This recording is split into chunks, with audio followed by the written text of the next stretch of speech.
Are you a socialist? I'm not a socialist. Okay, let me explain what you're doing here. Yeah. You make $1 million a year.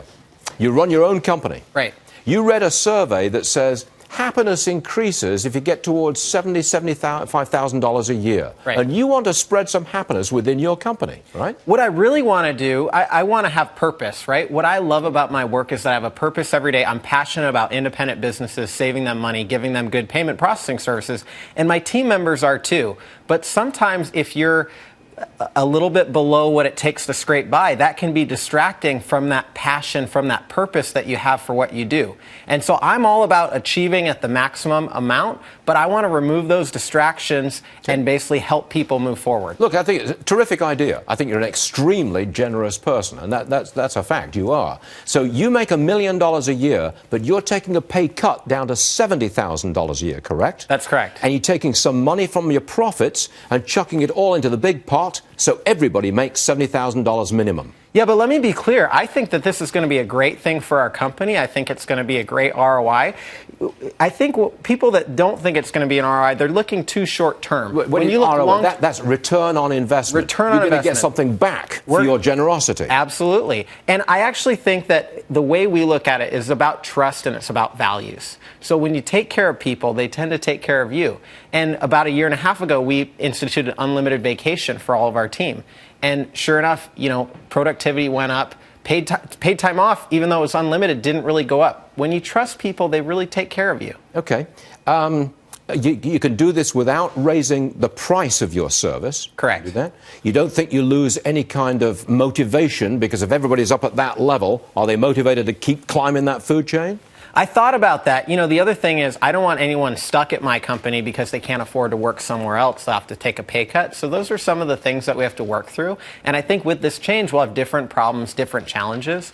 But I think what you see is inequality in this country is getting bigger and bigger and bigger. And a lot of times people are proposing government solution, like in Seattle where I live, we have the $15 an hour minimum wage. And for me, that's a sign of failure that we didn't self-regulate and self-govern. And had we done things like this, there'd be no need for an outside entity. Look, I don't approve of government rules saying you've got to pay this, you've got to pay that. I don't personally approve of that because that's government intervention. Right. You on the same team as me? I would like to think that if we step up, it won't be necessary. I think sometimes government has to intervene and regulate, and sometimes they should. Not everybody's going to do this. Correct. I mean, look, you're a young guy. What, you're 30 years old, is 30 years old. You're 30 years old. I don't know whether you've got responsibilities like family and all that jazz. I don't know that. But here's the point. Not everybody can take a pay cut from $1 million to 70,000. Not everybody wants to take a big risk organizing a company, work long hours, and then give it away.